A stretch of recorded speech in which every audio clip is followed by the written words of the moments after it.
This is My Tiny Town got put on lockdown, part 3. Day 17. It's been 2 days since we first saw a creature. We've seen them wandering past the house a time or two since and have hidden each time we've noticed them.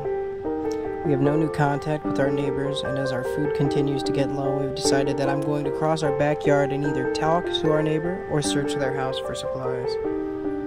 After what seemed like hours, yet only being about a minute or two, I was staring out into the fog from the back door and just looking and waiting for any movement, any noises.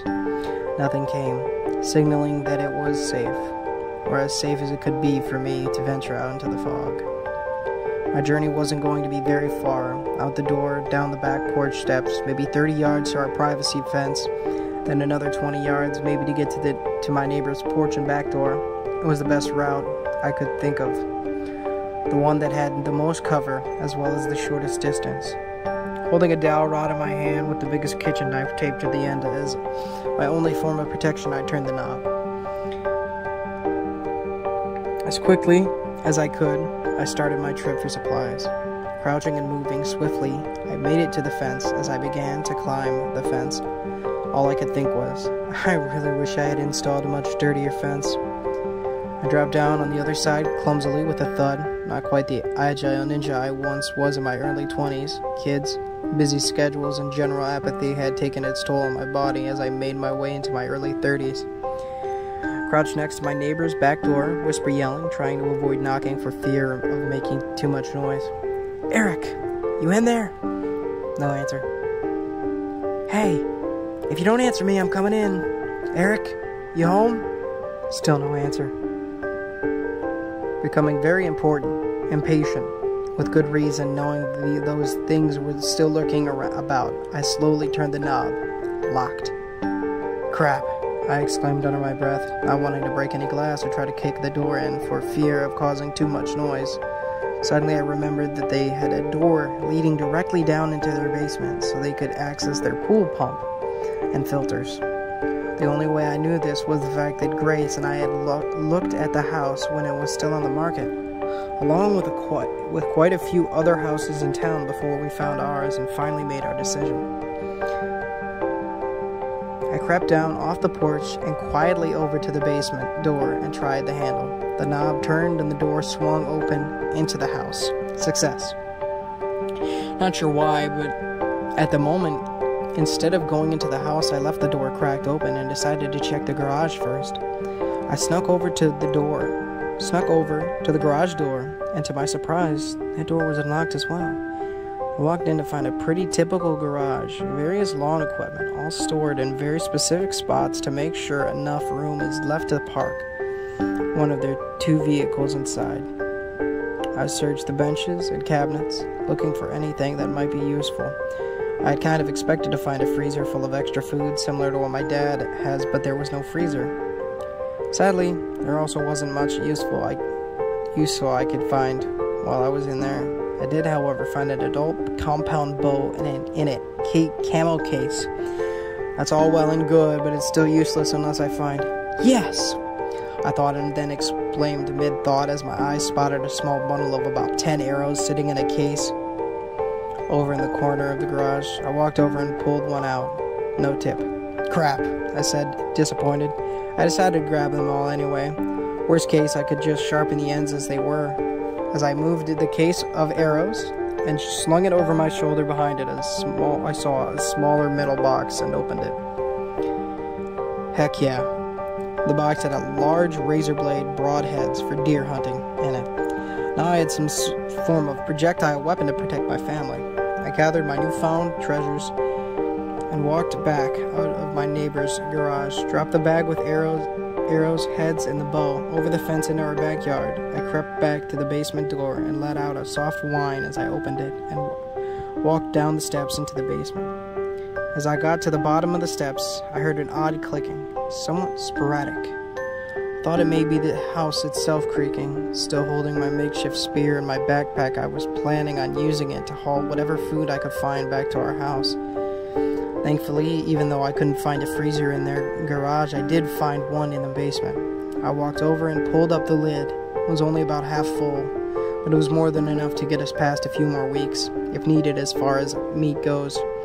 I loaded a good amount into my backpack and left the rest thinking I could come back again later if I needed it.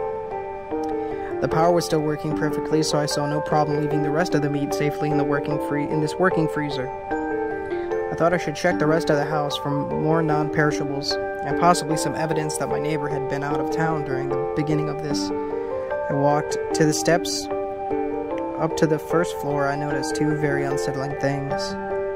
The first being an all too familiar smell of rotten meat. I really hope they just left burgers on the table and let them go bad, I thought to myself, knowing deep down that there was no possible way that was truly the case. The other thing was I had noticed that some of the fog seemed to be inside the house. It hadn't been so obvious being in the basement, but as I got to the steps to the first floor, it had become much more obvious. I climbed the steps, cautiously and quietly, slowly moved around the house until I found the pantry. Filled the rest of my bag with as many useful cans of food as I could. The bag getting heavy, I was ready to leave when I heard it. Something moving upstairs. Crap. They must be home, but why didn't they answer me? I thought, sitting my bag by the basement steps and moving to the front of the house, still with my knife on a stick. As I got to the living room, I realized something was very off. The big picture window in the living room had been smashed, and glass lay all over the hardwood floor, meaning that something had broken in instead of out. This was the reason all the fog had been able to pour into the house. As I made my way past the glass to the steps leading upstairs, the smell kept increasing, becoming more and more nauseating. I crept up the stairs. A blade leading the way, doorways on either side of a narrow hall met me as I reached the top of the steps. I moved slowly as to be as silent as I could as I moved my way down the hall. First bedroom door, empty. Typical child's bedroom. Room across the hall, again empty. Home office, but it hadn't been turned upside down. Or it had been turned upside down. Destroyed. Further down the hall, I moved. Third room. I froze. It's a bathroom. On the floor, Eric's dead wife, looking like she had been dead for days now. Hovered above her was one of the creatures doing what looked like sniffing at the body using the slits in the front of its face.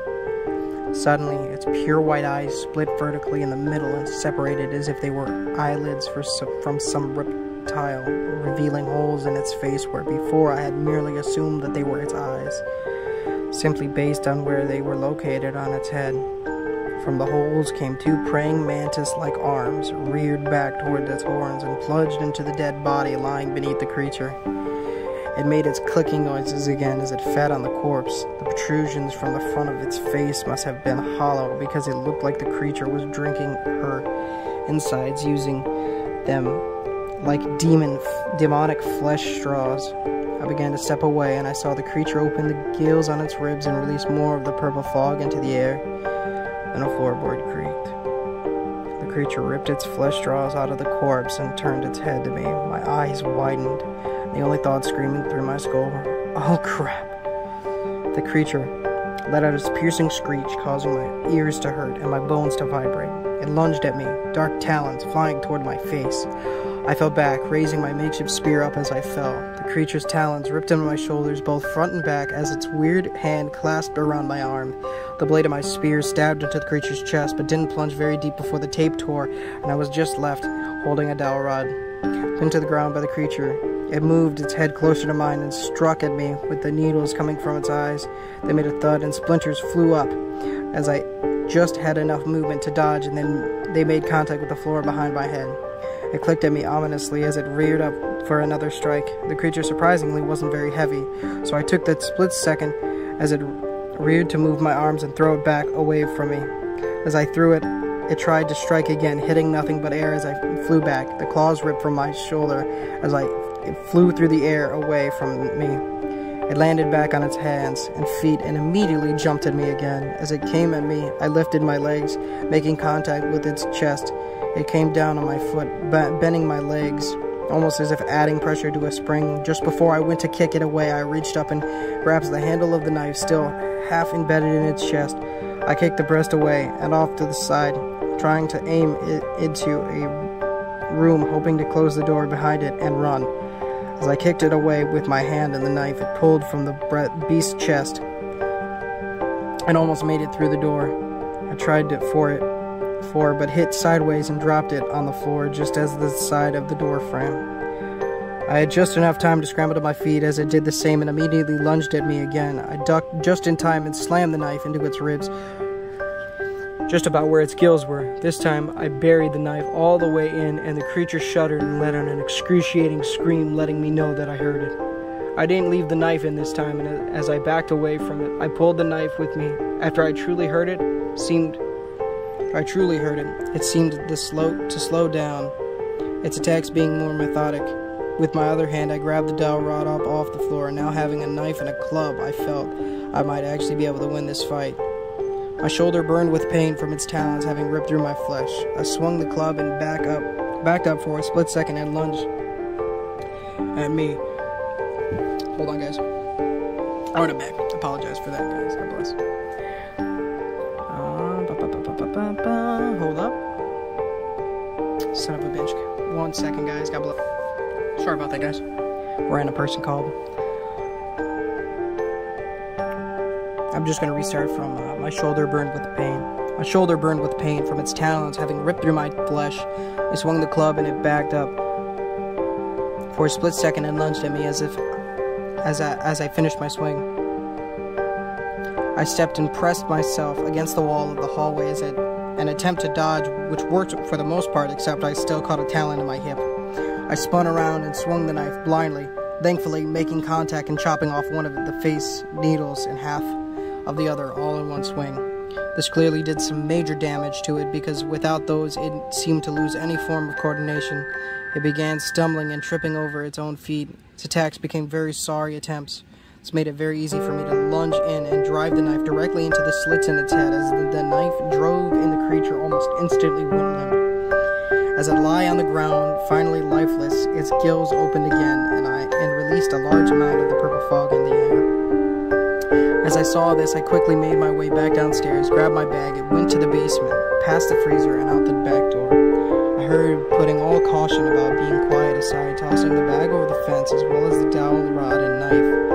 I moved a few feet down the fence before I climbed over because if I fell, I really didn't want to fall on the knife. I was already in enough pain to add that to it. I grabbed all of the bags, my shoulder and hip hurting, especially with all of the extra weight. I carried it all to the back door where Grace was waiting for me and opened the door as I got close. As I came through the door, I dropped the bags and embraced my wife in a hug, letting her know that stuff had been crazy, but I'd be okay, and that I loved her very much. I then collapsed on the kitchen floor, exhausted. Grace moved all the bags and did her best to drag my passed-out body into the bedroom, stripping me down and lying me flat on the floor. While I remained passed out, she cleaned and sterilized my wounds.